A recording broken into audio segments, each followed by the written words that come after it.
स्वागत है आप सभी स्टूडेंटों का जेएमबी स्टडी भारत में। तो आज हम स्टडी करते हैं अंगद सर के साथ कक्षा 9वीं की गणित के अध्याय 9 व्रत का। ये व्रत का भाग नंबर 8 है, जिसमें हम जानेंगे प्रश्नावली 9.2 के भाग 2 में प्रश्न क्रमांक 2 का संपूर्ण हल। इससे पहले यदि आपने हमारे चैनल जेएमबी स्टडी भारत को सब्सक्राइब नहीं किया है तो सब्सक्राइब कीजिए, ताकि इसी प्रकार की वीडियो आपको सबसे पहले मिल सके। तो आइए हम देखते हैं प्रश्न नंबर 2 क्या कहता है। हमें दिया गया है प्रश्न 2, यदि एक वृत्त की दो समान जीवाएं वृत्त के अंदर प्रतिच्छेद करें तो सिद्ध कीजिए कि एक जीवा के खंड दूसरी जीवा के संगत खंडों के बराबर होते हैं। कहना चाहिए हमारे पास क्या दिया है, एक वृत्त दिया है, उसमें दो समान जीवा हैं और वो दोनों जीवा एक दूसरे को वृत्त के अंदर प्रतिच्छेद कर रहे हैं। तो हमें सिद्ध करना है कि एक जीवा का खंड दूसरी जीवा के संगत खंडों के बराबर है। तो सबसे पहले तो हमें जो दिया गया है वो लिख लेते हैं, जो ज्ञात करना है वो लिख लेते हैं। फिर हम एक वृत्त की रचना करेंगे, उसमें जीवा की रचना करेंगे, वृत्त का केंद्र मानेंगे और जिस बिंदु पर प्रतिच्छेद वो करेगा उस बिंदु को भी कोई नाम दे देंगे। ठीक है, फिर जाके उसको हमें जो सिद्ध करना है वो हम करेंगे। और सिद्ध करने के लिए हमें वही सर्वांग समता की जरूरत पड़ेगी दो त्रिभुजों की। ठीक है, तो वो हम जानते ही हैं, और नहीं जानते तो मेरा सर्वांग समता त्रिभुज वाला वीडियो देखिए, इंट्रोडक्शन का समझ में आ जाएगा कि सर्वांग समता क्या होती है। ठीक है, तो हमें दिया गया है एक वृत्त की दो समान जीवाएं वृत्त के अंदर प्रतिच्छेद करती हैं। तो पहले हम वृत्त बना लेते हैं क्वेश्चन के अकॉर्डिंग और उन जीवाओं को नाम दे देते हैं, ताकि हम यहाँ लिख लें कि हमें ये दिया गया है और क्या सिद्ध करना है। ठीक है, तो वृत्त की रचना कैसे करते हैं। तो क्या किया, हमने एक वृत्त बना लिया, इस वृत्त को, इस बिंदु को हमने दे दिया केंद्र। केंद्र को हमेशा ओ मानते हैं, ओ नाम दे दिया। अब इसकी दो जीवाएं हम बनाते हैं। दो जीवाएं चाहे ऐसी खींच लो और ऐसी खींच लो, या ऐसी खींच लो चाहे ऐसी खींच लो। ठीक है, वो दोनों जीवाएं एक बिंदु पर प्रतिच्छेद करती हैं। ठीक है, तो हम क्या करेंगे, उन जीवाओं को खींचने के लिए जीवाएं खींच लेते हैं ए बी और सी डी। ठीक है, तो क्या किया हमने, ये दो जीवाएं खींच ली। इस जीवा को नाम दे दिया हमने ए बी जीवा और इस जीवा को नाम दे दिया हमने सी डी जीवा। ये वृत्त का केंद्र है ओ। ठीक, आप जिस बिंदु पे प्रतिच्छेद कर रहे हैं उसको नाम दे दो पी। ठीक है, इतना तो समझ में आ गया। तो हमने दो जीवाएं खींच ली हैं ए बी, और इसमें दिया गया है दो समान जीवा है क्वेश्चन में, तो ए बी बराबर सी डी हो जाएगा हमारे पास। दूसरा हमें क्या करना है, ए बी जीवा पर लंब डालेंगे तब तो खंड बनेंगे, और सी डी जीवा पर क्या करेंगे, लंब डालेंगे। ठीक, रचना करेंगे हम, तो वो बाद में करेंगे। अब इससे हमें क्या सिद्ध हो गया, हमें मिल गया कि दिया गया है, तो यहाँ पे दिया गया है तो क्या लिख सकते हैं आप, ए बी दो समान जीवा है तो क्या दिया गया था, ए बी बराबर सी डी, ये दिया है। ठीक, अब इसमें हमें सिद्ध क्या करना है, दो खंड दिए हैं जीवा का, एक ऊपर का हो गया ए पी तक का, दूसरा हो गया बी पी तक का, और यहाँ का खंड क्या हो गया, एक हो गया डी पी और दूसरा हो गया सी बी। इन खंडों को बराबर सिद्ध करना है हमें। तो पहला तो होगा अपना ए पी बराबर, इसका होगा डी पी बराबर ऊपर का खंड। ठीक है, फिर दूसरा होगा सी पी बराबर बी पी बराबर, ये दो खंड, दो सिद्ध करने पड़ेंगे हमें। ठीक है, वृत्त की रचना तो कर ली, अभी हमें इसमें कुछ और रचना करनी है, लेकिन उसके पहले हमें जो सिद्ध करना है वो हम लिख लेते हैं। तो क्या सिद्ध करना था, सिद्ध हमें करना है कि ए पी बराबर ऊपर का खंड इस जीवा का, और सी डी जीवा का ऊपर का खंड क्या है हमारे पास, डी पी। ठीक, तथा दो चीजें सिद्ध करनी है, क्योंकि इसने कहा था एक जीवा के खंड दूसरी जीवा के संगत खंडों के बराबर है। तो ऊपर के खंड बराबर सिद्ध करना, और दूसरा नीचे का खंड यहां से यहां तक का और यहां से यहां तक का। तथा दूसरा हमें क्या दिया गया है, सी पी लिख लो उसको, सी पी बराबर बी पी। ये दो चीजें सिद्ध करनी है। अब दो चीजें सिद्ध करने के लिए हमें क्या करना पड़ेगा, यहां तो कोई ट्रायंगल बन नहीं रहा, तो जो वृत्त का केंद्र है, वृत्त के केंद्र से इस जीवा पर लंब डालेंगे और इस जीवा पे लंब डालेंगे, तो हमें क्या दो ट्रायंगल मिल जाएंगे, और उस लंब को केंद्र से जिस बिंदु पर प्रतिच्छेद कर रहे हैं उसको मिला देंगे। तो हम रचना करते हैं। रचना करेंगे तो हम क्या करेंगे, तो ए बी जीवा पर एक लंब डालेंगे, क्योंकि 90 अंश का कोण बनता है वो, तो लंब की बात आती है तो 90 अंश का कोण, ये डाल दिया लंब, इसको नाम दे दिया एल। ओ तो था ही, एल दे दिया तो ओ एल लंब हो गया ए बी जीवा पर। और इस पे भी एक लंब डाल देते हैं वृत्त के केंद्र से, और सॉरी थोड़ा तिरछा घस गया, इसको ऐसा करना है, इसको नाम दे देते हैं एम।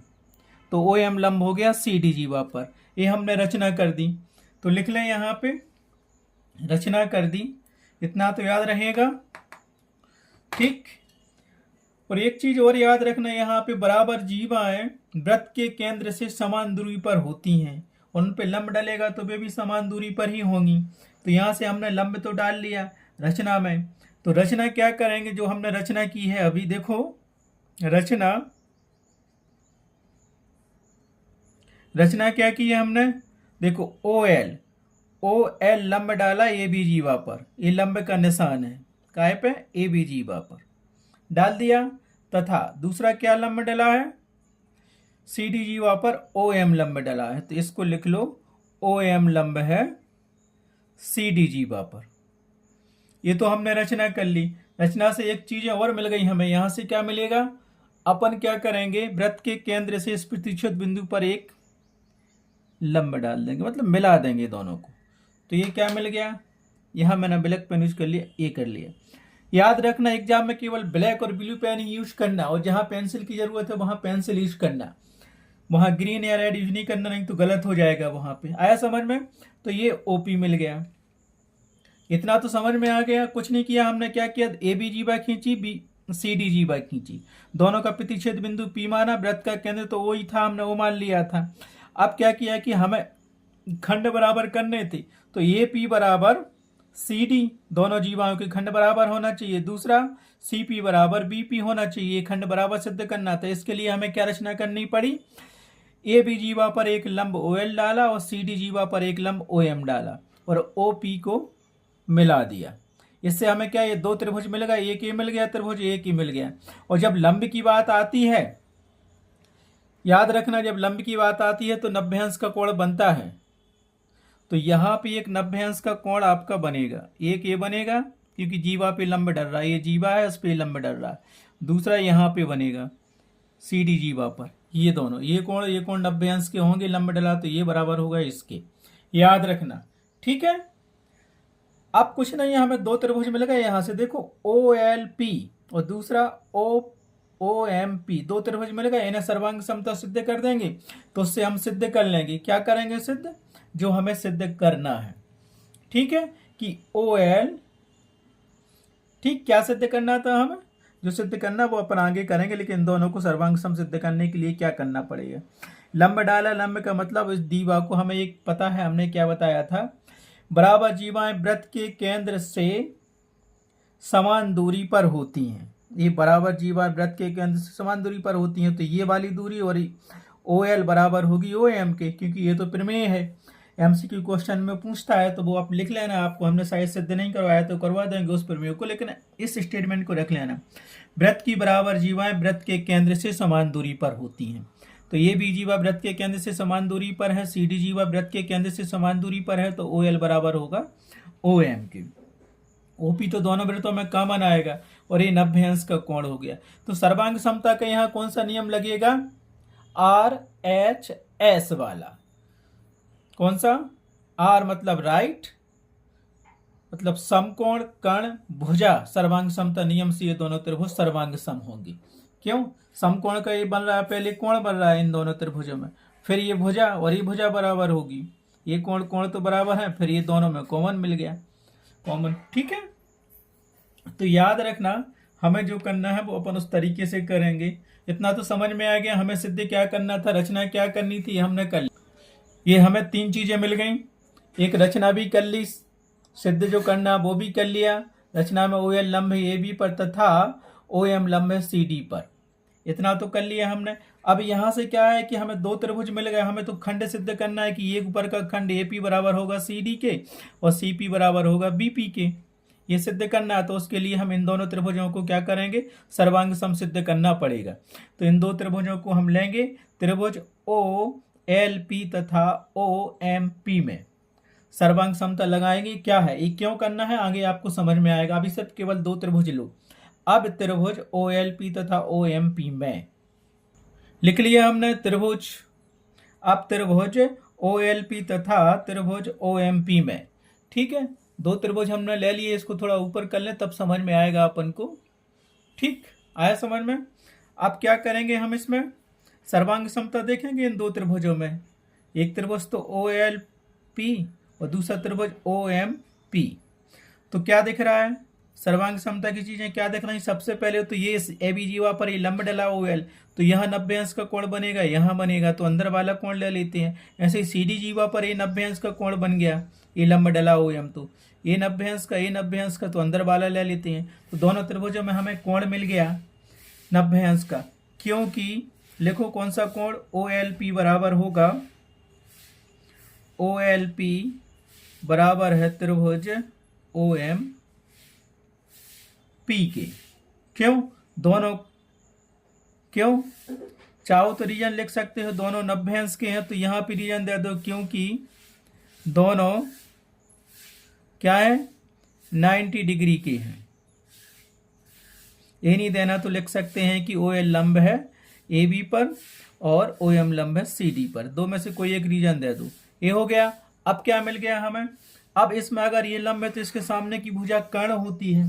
कर्ण क्या दिया है, इस कोण के सामने की भुजा सबसे लंबी भुजा, तो ओपी कर्ण दिख रहा है। इस त्रिभुज में भी कर्ण है और इस त्रिभुज में भी ये कर्ण है, तो दोनों में क्या मिल गया हमें।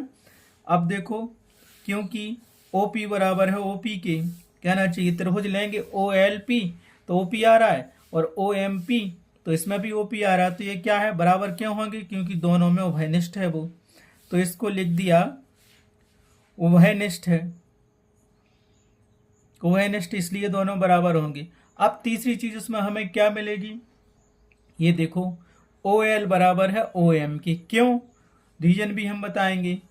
ओ एल बराबर है, ओ एल बराबर है ओ एम के। रीजन क्या है, हमने आपको एक प्रमेय बताया था एमसीक्यू क्वेश्चन इंट्रोडक्शन वाले वीडियो में, वृत्त की बराबर जीवाएं वृत्त के केंद्र से समान दूरी पर होती हैं। ये प्रमेय भी है, आता नहीं है, इसलिए एमसीक्यू क्वेश्चन में पूछ सकते हैं, क्या वृत्त की जीवाएं वृत्त के केंद्र से समान दूरी पर होती हैं, सत्य सत्य में या खाली स्थान में या ऑब्जेक्टिव टाइप में पूछ सकते हैं। तो वही चीजें हैं। प्रमेय है, वृत्त की बराबर जीवाएं केंद्र से समान दूरी पर होती हैं। ये केंद्र है, इन जीवाओं पर ये दूरी, यहां से यहां तक की दूरी, यहां से यहां तक की दूरी बराबर होती है, तो उसको लिख लो। अब क्या हो गया, वृत्त की बराबर जीवाएं वृत्त के केंद्र से समान दूरी पर होती हैं, तो ओ एल बराबर होगा ओ एम के। ठीक है, तो तीन चीजें मिल गई। दो त्रिभुजों को सर्वांग सम होने के लिए तीन चीजें चाहिए, तो पहले कोण मिला हमें, फिर यहाँ पे कर्ण मिला, फिर भुजा मिली। तो कौन सा सर्वांग समता का नियम लगा यहाँ पे, आर एच एस। तो यहाँ के आ गया आर एच एस, अर्थात राइट मतलब समकोण, हाइपोटेनस मतलब कर्ण, और साइड मीन्स भुजा। समकोण कर्ण भुजा सर्वांग समता नियम से ये दोनों त्रिभुज ओ एल पी तथा त्रिभुज ओ एम पी सर्वांग सम होंगे। तो ये क्या मिल गया हमें, त्रिभुज ओ एल पी सर्वांग सम होगा त्रिभुज ओ एम पी के। ठीक है, अब इन दोनों त्रिभुजों को सर्वांग सम तो कर दिया है। अब इसमें क्या क्यों किया हमने, क्योंकि हमें एल पी बराबर करना था एम पी के। तो अब सी पी सी टी से हम एल पी बराबर एम पी कर सकते हैं। क्यों, जब दो त्रिभुज सर्वांग सम हो जाते हैं तो उनके संगत अवयव भी बराबर होते हैं। तो ये सी का अवयव दिया है इस भुजा का, दिया कि नहीं दिया, तो हम क्या लिख सकते हैं, इसीलिए हम लिख सकते हैं सी पी सी टी से क्या लिखेंगे हम, यहां से हम लिख सकते हैं एल पी बराबर होगा एम पी की। रीजन दे दो क्यों बराबर होगा, सिर्फ आपको यही लिखना है, सी पी सी टी से हिंदी में कहते हैं सर्वांग सम त्रिभुजों के संगत भाग या संगत अवयव बराबर होते हैं, इसका मतलब ये होता है। तो इसको समीकरण नंबर 2 दे देते हैं। समीकरण नंबर 1 कौन सा था आप भूल गए, मैं देना भी भूल गया हूं, तो आप समीकरण नंबर 1 भी किसी को दे सकते हो, मैं भूल गया था, तो उसमें आप ध्यान रखना कि समीकरण 1 कहाँ देना था। ठीक है, तो समीकरण हमने दे दिया है इसको नंबर 2, समीकरण 1, ठीक है, दे दिया हमने। चाहे समीकरण एक दे दो, उसको कोई इशू नहीं है उसका, क्योंकि हमें उसकी जरूरत नहीं पड़ेगी, तो उसको समीकरण एक ही दे सकते हो, क्योंकि ये पहला समीकरण हमारा, जरूरत पड़ेगी आगे इसकी। ठीक है, इतना तो समझ में आ गया। सर्वांग समष्टि सिद्ध क्यों किया था? केवल इस चीज को बराबर करने के लिए, एलपी और एमपी को। और ये लंब डला है, तो हमें एक प्रमेय आपको याद होगा कि वृत्त के केंद्र से जीवा पर डाला गया लंब जीवा को समद्विभाजित करता है। जब जीवा को समद्विभाजित कर रहा है लंब वृत्त के केंद्र से, तो आधा पार्ट ये बराबर होगा इसके, और हम सिद्ध कर चुके हैं कि क्या है, एलपी बराबर है एमपी के। समझ गए ना? तो ये वाला पार्ट एपी, ये वाला पूरा आधा आधा पूरा हो गया, और ये आधा आधा पूरा हो गया, तो ये भी बराबर हो जाएगा। एपी बराबर डीपी आ जाएगा, क्योंकि इतनी दूरी और इतनी दूरी। तो इतना तो समझ में आ गया।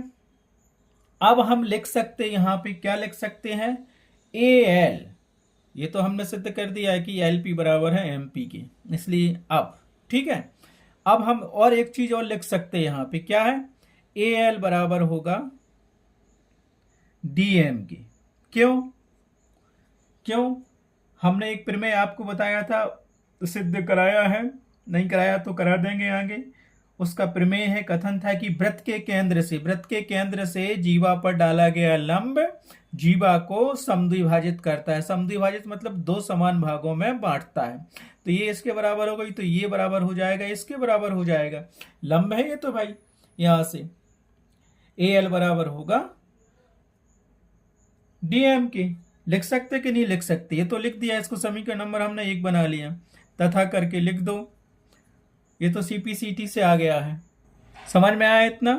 अब इसके आगे इसको क्या कर सकते हैं, हम लिख सकते हैं तथा, यहां लिख लो तथा ए एल बराबर होगा डीएम के। क्यों? ये कथन है, सिद्ध करवा चुका हूं मैं, इसका रीजन मैं यहां लिखता हूं। क्या लिख दिया, क्यों बराबर होंगे ये इतना पार्ट इसके? क्योंकि वृत्त के केंद्र से जीवा पर डाला गया लंब जीवा को समद्विभाजित करता है, अर्थात बीजा को दो समान भागों में बांटता है जीवा के लिए, जो लंब होता है। तो ये हो गया, इसको हम दे देते हैं समीकरण नंबर क्या, उसको एक दिया था, इसको समीकरण नंबर 2 दे देते हैं।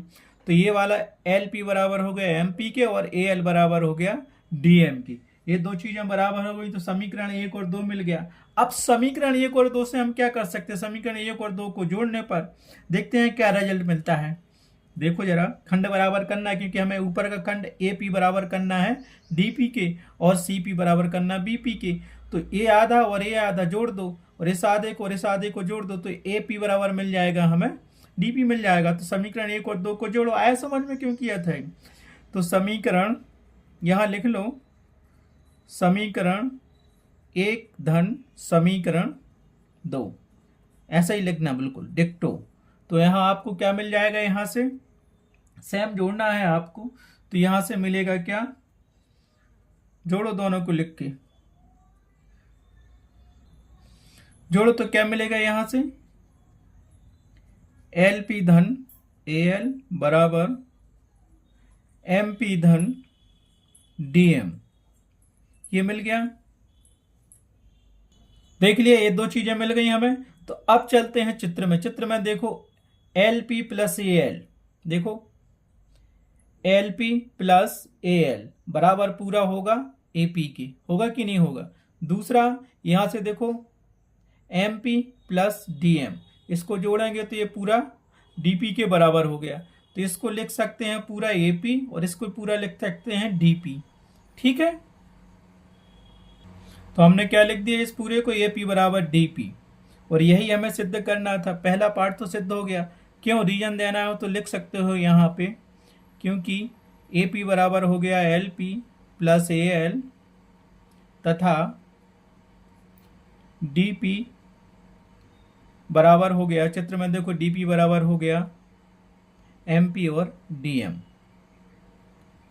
सो एमपी प्लस डीएम बराबर डीपी। आया समझ में? ये दो चीजें तो हमने यहां कर ली। तो पहली चीज तो ये सिद्ध हो गई, एक तो हमें यही सिद्ध करना था, तो लिख दो पार्ट में, एक तो हमें यही सिद्ध करना था। ठीक है, तो ये सिद्ध हुआ ए पी बराबर, तो इसको लिख दो, यह सिद्ध हुआ, यह सिद्ध हुआ। क्यों सिद्ध हुआ? क्योंकि ये ऊपर का खंड तो बराबर हो गया ए पी बराबर डी पी के। प्रतिच्छेद बिंदु पर, प्रतिच्छेद बिंदु से ऊपर की दूरी ये बराबर होगा दोनों, इस जीवा का एक खंड, इस जीवा का एक खंड। अब बचा हमारे पास इस जीवा का जो बीपी वाला खंड और सीडी जीवा का सीपी वाला खंड, इसको बराबर करना है। तो ये दिया हुआ है कि दोनों जीवाएं क्या हैं, आपस में बराबर हैं, ये भी बराबर है सीडी के, ये तो दिया ही था। ठीक है, तो हमने जो सिद्ध कर लिया वो तो समझ में आ गया, यही सिद्ध करना था। ठीक है, अब आगे चलते हैं। ये तो हमें दिया था और इसको हम दे देते हैं समीकरण नंबर 3 दे दिया, ए पी बराबर डी पी। पहली बात तो ये सिद्ध हो गई, अब दूसरी हमें सिद्ध करनी थी। तो अब उसके लिए हम क्या करेंगे, नीचे के खंड को सिद्ध करना है। तो हमें दिया है क्योंकि, अब देखते हैं, तथा ऐसे ही लिखना, क्योंकि दिया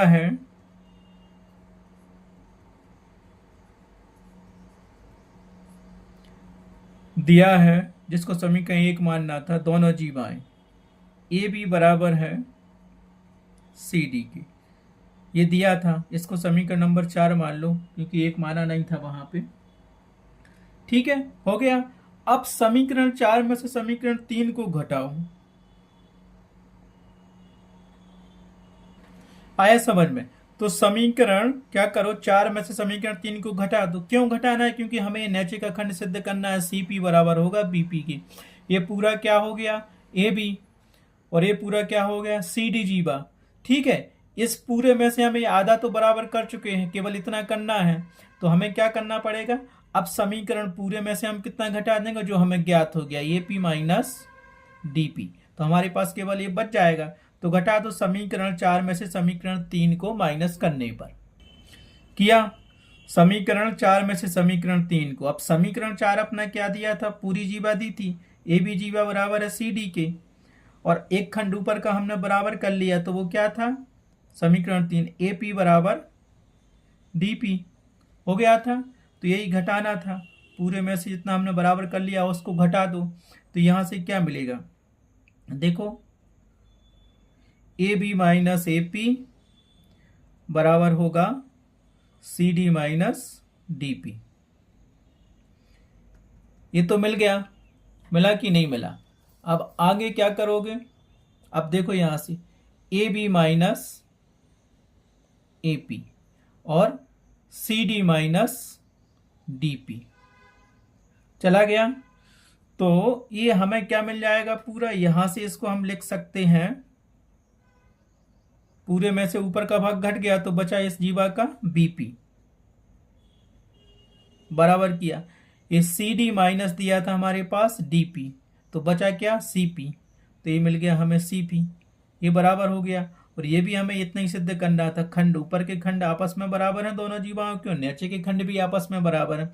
रीजन देना हो तो दे सकते हो, क्योंकि सीधा सीधा आप लिखना चाहो तो लिख दो, नहीं तो कैसे लिख दो, ए बी बराबर था, देखो प्रतिच्छेद बिंदु में क्या लिखोगे, हमें ए बी बराबर नहीं, A B minus A P बराबर होगा बीपी, और दूसरा क्या होगा हमारे पास, C D minus D P बराबर होगा सी पी। लिख दिया दोनों रीजन, ये रीजन दे दिया, और यही सिद्ध करना था तो इसको क्या लिख दो, यही सिद्ध करना था। यह भी सिद्ध हुआ, तो यह भी खंड सिद्ध हुआ। तो ऊपर ए बी जीवा और सी डी जीवा के खंड ऊपर के क्या हो गए, ए पी बराबर डी पी आपस में बराबर सिद्ध कर दिए, और नीचे के खंड सी पी बराबर बी पी। यही तो बोल रहा था, क्या बोल रहा था, सिद्ध कीजिए कि जीवा के खंड, एक जीवा के खंड दूसरी जीवा के संगत खंडों के बराबर हो। तो इस जीवा के दो खंड थे ए बी के, एक तो ए पी था दूसरा बी पी, और सी डी जीवा के दो खंड थे, एक तो डी पी था और दूसरा सी पी। तो ऊपर के खंडों को बराबर कर दिया, फिर नीचे के खंडों को बराबर कर दिया। तो अतः स्पष्ट